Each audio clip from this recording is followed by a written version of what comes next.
சுவையுடன் ஆரோக்கியம் நிறைந்த வாழ்க சமையல் எண்ணெய் இப்பொழுது ஸ்ப்ரே வடிவில் சமையலில் தொடங்குவோம் ஒரு புதிய அத்தியாயம். Secure a bright future through excellent placements. Join Wales Institute of Science, Technology and Advanced Studies, Pallavaram, Chennai. Sachin Tendulkar கூட இந்த மாதிரி அவருக்கு வரி விலக்கு கொடுக்கப்பட்டிருக்கு அப்படின்ற ஒரு விஷயம் பாக்குறோம். போது அதுல என்ன நடந்தது? Sachin Tendulkar case similar case தான். அவருக்கு ஒரு என்ட்ரி டாக்ஸ் வருது. ஆனா நீங்க அதுல பார்க்க வேண்டிய விஷயம், அவருக்கு ஃபெராரின்னு ஒரு கார், அதுவும் இதே ரேட்டு தான். ஆனா கிஃப்டா வருது. இந்த கேஸ்ல விஜய் அவர்கள் விலைக்கு வாங்குறாரு, அவருக்கு கிஃப்டா வருது. ஆனா கிஃப்டா வந்ததுக்கு என்ட்ரி டாக்ஸ் ஃப்ரீயா போயிடுது. ஆனா அதுலயும் ஒரு ஜுடிஷியல் சுயமோட்டோ ஒரு கேஸ் எடுக்கிறாங்க. எடுத்து டெல்லி ஹைகோர்ட் எடுத்து நீ டாக்ஸ் என்ட்ரி டாக்ஸ் கட்டணும்பா, நீ மட்டும் உனக்கு கிஃப்டா வந்தா, அதாவது எப்படின்னா இப்படி யோசிச்சு பாருங்க, உங்களுக்கு கார் 10 லட்சத்துக்கு கிஃப்டா வரும், ஆனா 4 லட்சம் ரூபாய் நீங்க கையில இருந்து டாக்ஸ் கட்டணும். அப்படி ஒரு கேம். ஸோ சச்சின் நான் எது கட்டணும், எனக்கு கிஃப்டா தான் கொடுத்தீங்க, நான் எப்படி ஓட்டுறது ரிஜிஸ்ட்ரேஷன் பண்ணாமன்னு சொல்லும் பொழுது கடைசியில அந்த கம்பெனியே அந்த என்ட்ரி டாக்ஸ் கட்டிடுச்சு. சச்சின் கையில இருந்து கொடுக்கல, அந்த கம்பெனி எந்த கம்பெனி கிஃப்ட் பண்ணிச்சோ ஃபியாட், அவங்களே அந்த டாக்ஸை கட்டினதா ஒரு இருக்கு. டாக்ஸை கட்டித்தான் ஆகணுங்கிறதுல கோர்ட்ஸுக்கு ஒரு யூனிஃபார்ம் வியூ இருக்கு. இது இஸ் நாட் அகேன்ஸ்ட் விஜய் அப்படின்னு நம்ம சொல்ல முடியாது. ஒரு யூனிஃபார்ம் இவ்வளவு பெரிய லக்ஸரி செக்மெண்ட் கார், அந்த இவ்வளவு ஒரு 8 கோடி நீங்க கார் வாங்குறீங்க, ஒரு 40 லட்சம் டாக்ஸ் கட்ட மாட்டீங்களா அப்படிங்கிற ஒரு விஷயம் ரொம்ப கிளியரா இருக்கு. இப்போ ஏன் கோர்ட் ஃபைன் போடுது இவருக்கு? இப்போ உங்களுக்கு இன்கம் டேக்ஸ்ல 30% நீங்க டாக்ஸ் லாப்ல இருக்கீங்க, நீங்க ஒரு ரிட்டை ஃபைல் பண்ணி, சார் எனக்கு ஏகப்பட்ட கஷ்டம், இந்த 30% வேணாம் சார், எனக்கு 25% நீங்க கேட்டா, ஒவ்வொரு இந்தியனும் கேட்க ஆரம்பிச்சா 3 கோடி ரிட்டு ஃபைல் ஆனா கோர்ட் என்ன பண்ணுங்க? டாக்ஸ் பிளானிங்கிற பேர்ல அசால்ட்டா ஹைகோர்ட்டுக்கு வர்றீங்கிறதா ஹைகோர்ட்டுடைய 1 லட்சம் ஃபைன். பிஹைண்ட் வுட்ஸ் நேயர்களுக்கு வணக்கம். நடிகர் விஜய் அவர்கள் வாங்கியிருந்த அந்த காருக்கு வரி விலக்கு கேட்டு கேட்டிருந்த விஷயம் இன்னைக்கு நம்ம நிறைய பார்த்திருந்தோம். ஸோ அது தள்ளுபடி செய்யப்பட்டதோட அவருக்கு 1 லட்சம் ரூபாய் அபராதமும் விதிக்கப்பட்டுச்சு. ஸோ இந்த நேரத்துல உண்மையிலே என்ன விஷயங்கள்லாம் நடந்திருக்கு அப்படின்றத பத்தி தான் பேச போறோம். ஸோ அதுக்காக நம்ம கூட X IRS officer mister Saravanakumaran அவர்கள் இருக்காங்க. அவங்க கிட்ட நிறைய விஷயங்களை பேசலாம். வணக்கம் சார். இன்னைக்கு நடந்த இந்த விஷயம் எல்லாம் நம்ம பாக்குறோம். ஜென்ரலாவே நம்ம ஸ்டார்ட் பண்ணலாம் சார். முதல்ல ஒரு ஃபாரின்ல நம்ம ஒரு கார் வாங்குறோம், இங்க இறக்குமதி செய்யறோம் அப்படின்னா ஆக்சுவலா அதோட ப்ராசஸ் எல்லாம் என்ன? காரை நம்ம இம்போர்ட் பண்ணும்போது ஒரு கஸ்டம்ஸ் டியூட்டின்னு ஒரு கான்செப்ட். இந்தியன் பார்டருக்குள்ள, இந்தியன் கஸ்டம்ஸ் டெரிட்டரி பார்டர் வரும்போது கஸ்டம்ஸ் டியூட்டி கட்டணும். இந்த ரோல்ஸ் ராய்ஸ் எல்லாம் பாத்தீங்கன்னா இந்த காரோட விலை மினிமம் ஒரு 8 கோடி அந்த மாதிரி இருக்கும். 8 கோடி அப்படின்னு நீங்க அப்ராக்சிமேட்டா வச்சுக்கலாம். இந்த கார்லாம் பாத்தீங்கன்னா ஒரு போர்ட்ல தான் இறங்கும். மும்பை போர்ட்ல இறங்கியிருக்கலாம். அப்படி இறங்கும் பொழுது அந்த கார் அந்த ஸ்டேட்ல ரெஜிஸ்ட்ரேஷன் அந்த கஸ்டம்ஸ் டியூட்டி கட்டினா போதும். பட் தமிழ்நாடுக்குன்னா ப்ராபப்ளி இங்க இருக்க நம்ம வித்தின் ஸ்டேட்ஸ் ஒரு என்ட்ரி டாக்ஸ்னு உண்டு. ஸோ இம்போர்ட் பண்ணும்போது அது லக்ஸரியா இருக்கும் பொழுது அதுக்குன்னு கஸ்டம்ஸ் டியூட்டி உண்டு, அதுக்கப்புறம் என்ட்ரி டாக்ஸ் உண்டு ஸ்டேட் விட்டு ஸ்டேட் வரும்போது. ஸோ இந்த இன்ஸ்டன்ட் கேஸ்ல ஒரு என்ட்ரி டாக்ஸோட இஷ்யூ இருக்கு. அவங்க கேஸ் டீடைல் நெட்ல ரொம்ப தெளிவா இல்லை. ப்ராபப்ளி என்னோட ஒப்பீனியன்ல அவங்க மும்பைல இருந்து இந்த காரை இம்போர்ட் பண்ணி எடுத்திருக்கணும்னு எனக்கு தோணுது. Okay sir. ஆக்சுவலா இப்ப பாத்தீங்கன்னா இந்த விஷயத்தை பொறுத்த வரைக்கும் 2012லயே நடந்த ஒரு விஷயம். அப்பவே அதை இறக்குமதி பண்ணியிருக்காங்க. இதுல சொல்லும் போது கூட 20% வரைக்கும் அந்த இறக்குமதிக்காக பண்ணியிருக்கோம். ஸோ அதனால மேற்கொண்டு இந்த நுழைவு வரியை ரத்து செய்யுங்க அப்படின்னு சொல்லிதான் நடிகர் விஜய் அவர்கள் அப்பீல் பண்ணியிருக்காங்க. ஸோ நடிகர் விஜய் மட்டும் இல்லாம நிறைய பேர் இந்த விஷயத்துல இதே மாதிரி கேட்டிருக்காங்க. ஸோ இந்த விஷயத்த நம்ம இப்ப பேச ஆரம்பிக்கும் போது சச்சின் டெண்டுல்கர் கூட இந்த மாதிரி அவருக்கு வரி விலக்கு கொடுக்கப்பட்டிருக்கு அப்படின்ற ஒரு விஷயம் பாக்குறோம். அப்படிதான் நிறைய விஷயங்கள் பேசப்படுதுங்கும் போது அதுல என்ன நடந்தது? சரி, இது நிறைய நான் பார்த்த மீடியால பார்த்த வருமான வரி அப்படின்னு. இது வருமான வரி இல்லை, இது சென்ட்ரல் கவர்மெண்ட் சப்ஜெக்ட் கிடையாது, ஸ்டேட் கவர்மெண்ட் சப்ஜெக்ட். இது commercial tax department, sales tax department, ஸ்டேட்டோட சேல்ஸ் டாக்ஸ் டிபார்ட்மெண்ட் போடக்கூடிய என்ட்ரி டாக்ஸ். ஸோ அவங்க என்ட்ரி டாக்ஸ் 2012 இவங்க இம்போர்ட் பண்ணும் பொழுது ஒரு அமௌண்ட் கட்ட வேண்டி வருது. அதை அவருக்கு டிபார்ட்மெண்ட்டுக்கு கேட்குறாரு. அவங்க என்ன சொல்றாங்க, ரிஜிஸ்ட்ரேஷன் டிபார்ட்மெண்ட்டுக்கு முதல்ல போகும்போது ரிஜிஸ்டர் பண்றதுக்கு போகும்போது அவங்க என்ஓசி வாங்க சொல்றாங்க கமர்ஷியல் டாக்ஸ் டிபார்ட்மெண்ட்ல. அங்க போய் கேட்கும்போது நீ என்ட்ரி டாக்ஸ் கட்டுங்கப்பான்றாங்க. இவர் கட்ட மாட்டேன்னு சொல்லி கோர்ட்டுக்கு போறாரு. அப்படி கோர்ட்டுக்கு போகும்போது அவங்க என்ன சொல்றாங்க, 20% கட்டி விட்டு ரிஜிஸ்ட்ரேஷன் பண்ணிருங்கன்றாங்க. ஸோ என்ட்ரி மாடல் 20% கட்டிட்டு அவங்க ரிஜிஸ்ட்ரேஷன் பண்ண சொல்லிட்டாங்க. ஸோ அந்த கார் ஓடிட்டு இருக்கு.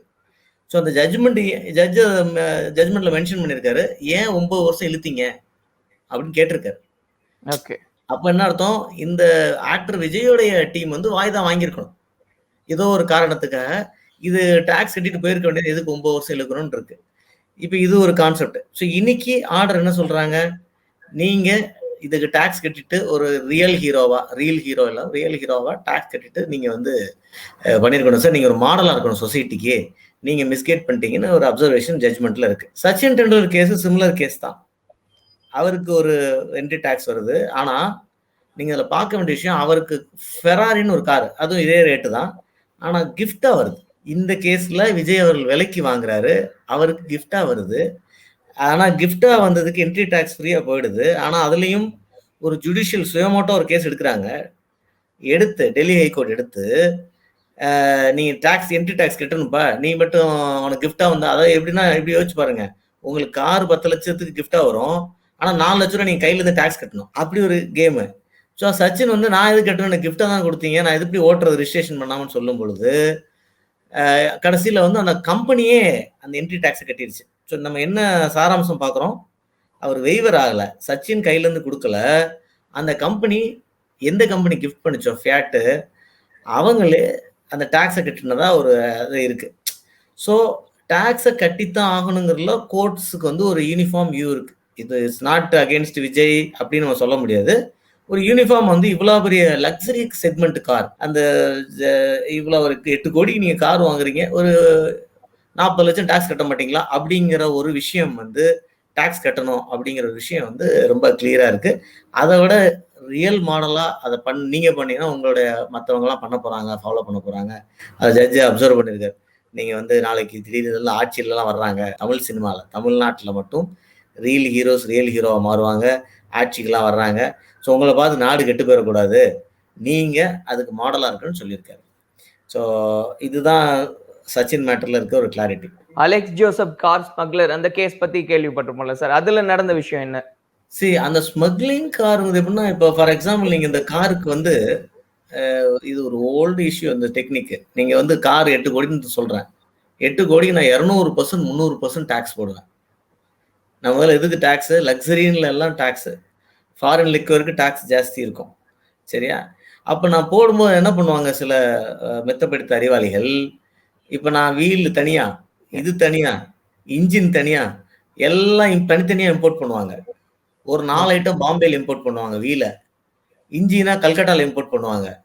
இதை இப்படி இம்போர்ட் பண்ணி இங்க இருக்க பெஸ்ட் மெக்கானிட்ட கொடுத்து கனெக்ட் பண்ணி, ஸோ இந்த பாட்டு பேசிக் பாட்டை இம்போர்ட் பண்ணும்போது உங்களுக்கு டாக்ஸ் கம்மியா இருக்கும். 30% 40% நார்மல் இம்போர்ட் டியூட்டி மாதிரி இருக்கும். ஏன்னா நம்ம கார் வாங்கினவங்களுக்கு அதே ரேட்டு போட மாட்டோம். நம்ம கார் வாங்கும்போது 300% போட்டோம், அந்த இன்ஜின் ரிப்பேர் ஆச்சுன்னா அதே போட்டா என்ன அது என்ன பண்ணுவோம், நார்மல் இது போடுவோம். ஸோ அதை அட்வான்டேஜ் எடுத்துக்கிட்டு இவங்க என்ன பண்ணுவாங்க, கார் வாங்குறது போல ஸ்பேர் பார்ட்ஸ் எல்லாம் வாங்கி அதை அசம்பிள் பண்ணி கார் பண்ணுவாங்க.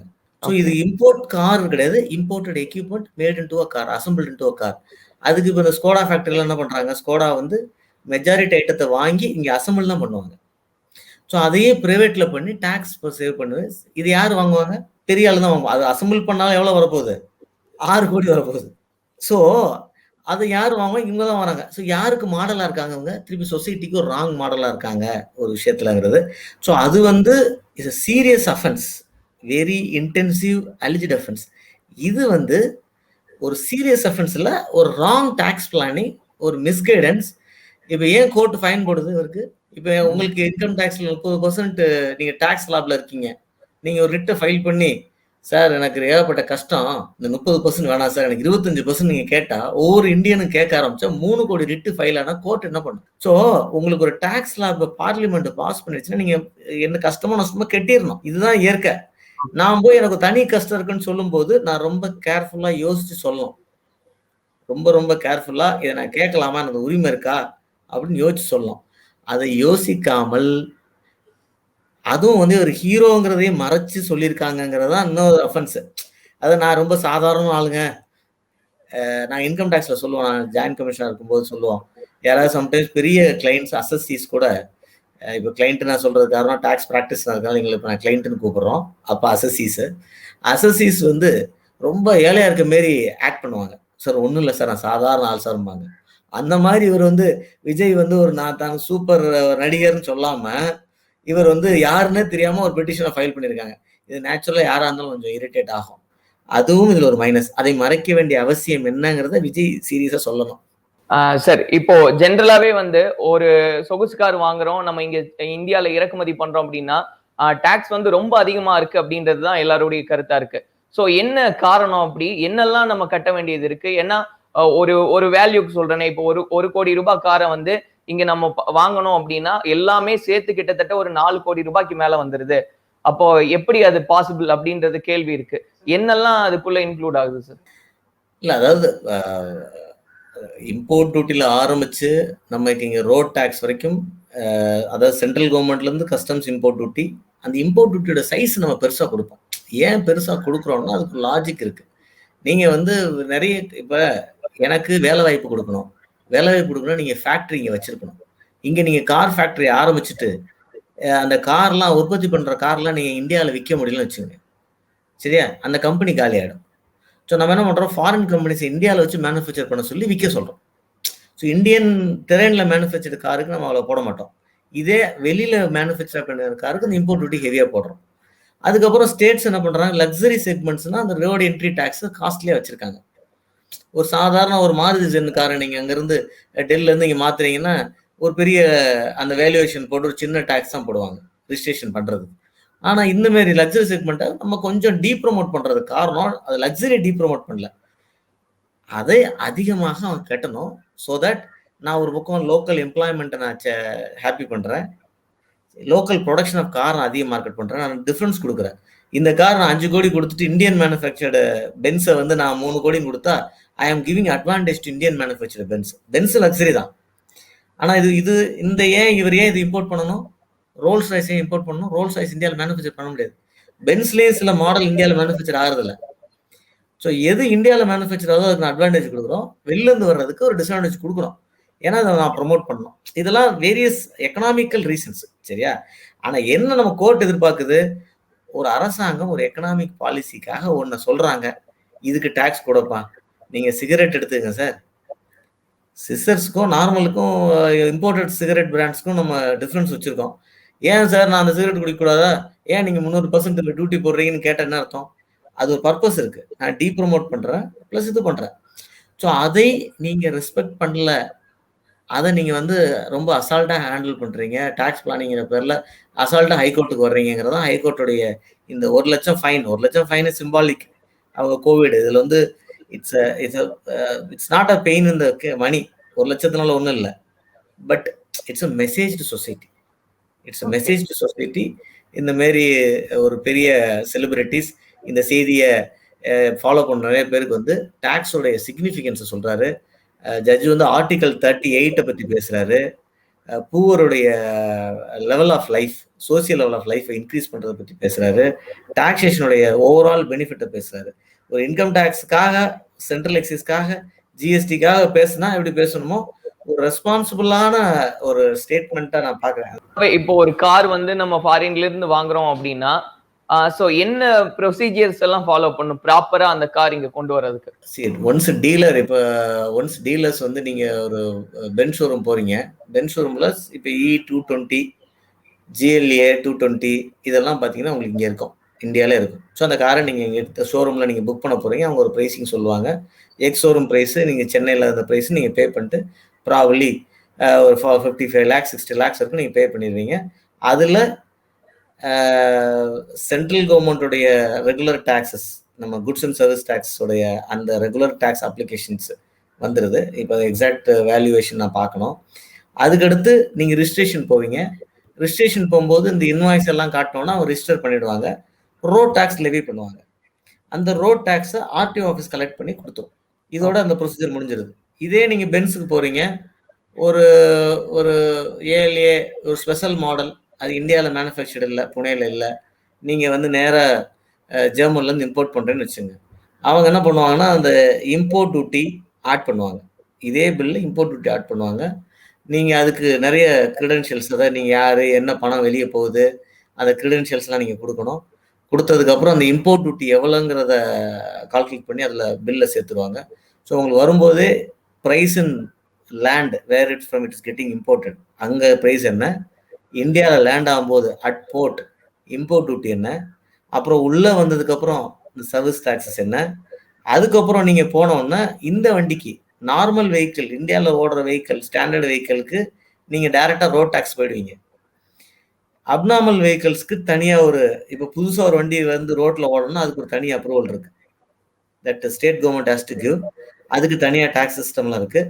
இது நீங்க வேற ஸ்டேட்ல இருந்து வாங்கிட்டு இம்போர்ட் பண்ணி வாங்கிட்டு வரீங்க, கல்கட்டால இருந்து கொண்டு வரீங்க, பாம்பேல இருந்து கொண்டு வரீங்க, பெங்களூர், என்ட்ரி டாக்ஸ் ஒன்று ஆட் ஆகும். இந்த என்ட்ரி டாக்ஸ் வந்து கமர்ஷியல் டாக்ஸ் டிபார்ட்மெண்ட்ல பண்ணுது. இவங்க போய் இந்த வண்டி வந்துடும் ஷோரூமுக்கு, போர்ட்ல இருந்து ஷோரூமுக்கு வந்துடும். போய் ரிஜிஸ்ட்ரேஷன் போகும்போது தான் தேவல்சே நீங்க போய் கமர்ஷியல் டாக்ஸ் டிபார்ட்மெண்ட்ல ஒரு என்ஓசி வாங்காம அங்க என்ட்ரி டாக்ஸ் லெவி பண்ணுவாங்க. அந்த என்ட்ரி டாக்ஸ் ரோட் டாக்ஸோட சேர்த்து நீங்க கட்டணும். So entry tax commercial tax டிபார்ட்மெண்ட்லயும் ரோட் டாக்ஸ் நீங்க கட்டிட்டு you will get it.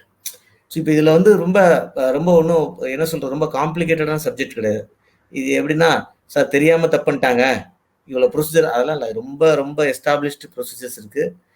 Customs duty எங்க வருது, என்ட்ரி எங்க வருது, ரோட் டாக்ஸ் எங்க வருது, ஜிஎஸ்டி எங்க வருது, சர்வீஸ் டாக்ஸ் எங்க வருது. நீங்க சில காம்போனன்ட் மட்டும் நீங்க வாங்கி எக்ஸ்ட்ராவா சேர்ப்பீங்க இம்போர்ட் பண்ணி. முன்னாடி உங்களுக்கு ஞாபகம் இருக்கும், தமிழ்நாட்டில் நிறைய பாண்டிச்சேரி பிஒய் போட்டு ஓடிட்டு இருக்கும். ஏன்னா யூனியன் டெரிட்டரியை ப்ரொமோட் பண்றதுக்கு அங்க ரோட் டாக்ஸ் கம்மியா வச்சிருந்தோம். ஸோ நம்மளால என்ன பண்ணுவாங்க, பாண்டிச்சேரியில போய் ரிஜிஸ்ட்ரேஷனை பண்ணிட்டு அந்த வண்டியில இங்கே ஓடிட்டு இருக்கோம். எப்ப நிறுத்தலாம் என்ன சொல்லுவாங்க, சார் பெட்ரோல் போட்டு பார்த்தா சார், இப்பதான் இங்க சென்னைக்கு ஒரு வேலையா வந்து இங்கதான் பெட்ரோல் போட்டிருக்கு, பெட்ரோல் பில் வச்சிருப்பாங்க, ரெசிப்ட் வச்சிருப்பாங்க.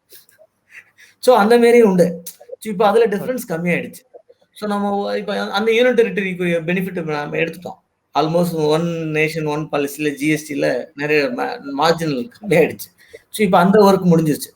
ஸோ நான் கவர்மெண்ட்ல எப்பயுமே ஒரு பெனிஃபிட் யாருக்கா கொடுக்கும் பொழுது இன்னொரு செக்மெண்ட் ஆஃப் பீப்புள் அதை எடுக்க ட்ரை பண்ணுவாங்க. அதை தடுக்க ட்ரை பண்றது டிபார்ட்மெண்ட். யாருக்கு பெனிஃபிட் கொடுக்குதோ அவங்க என்ஜாய் பண்ணணும். இப்போ பாண்டிச்சேரி மக்களுக்கு நான் ஒரு பெனிஃபிட் தரேன்னா அது தமிழ்நாட்டில் இருக்கிற மக்களுக்கு எடுக்கும் பொழுது அதை தடுக்க வேண்டிய கட்டாயம் ஸ்டேட்டுக்கு இருக்கு. இல்லைன்னா அந்த லாவுக்கே மரியாதை எல்லாம் போயிடும், அந்த இன்சென்டிவ்க்கு வேல்யூ இல்லாமல் போயிடும். Thank you so much sir. நிறைய விஷயங்களுக்கான அந்த கிளாரிட்டி கொடுத்துருக்கீங்க. அண்ட் இந்த நிகழ்ச்சியில பார்ட்டிசிபேட் பண்ணதுக்கு எங்களுடைய பிஹைண்ட் வுட் சார்பா மனமார்ந்த நன்றி. தேங்க்யூ. ரொம்ப ரொம்ப நன்றி சரவண ராம்குமார். அனைத்து பிஹைண்ட் வுட் நேயர்களுக்கும் மீண்டும் மீண்டும் உங்களை சந்திக்கும் வாய்ப்பை நோக்கி சந்திப்போம். நன்றி நன்றி நன்றி சார். சுவையுடன் ஆரோக்கியம் நிறைந்த வாழ்க சமையல் எண்ணெய் இப்பொழுது ஸ்ப்ரே வடிவில். சமையலில் தொடங்குவோம் ஒரு புதிய அத்தியாயம். Secure a bright future through excellent placements. Join Wales Institute of Science, Technology and Advanced Studies, Pallavaram, Chennai.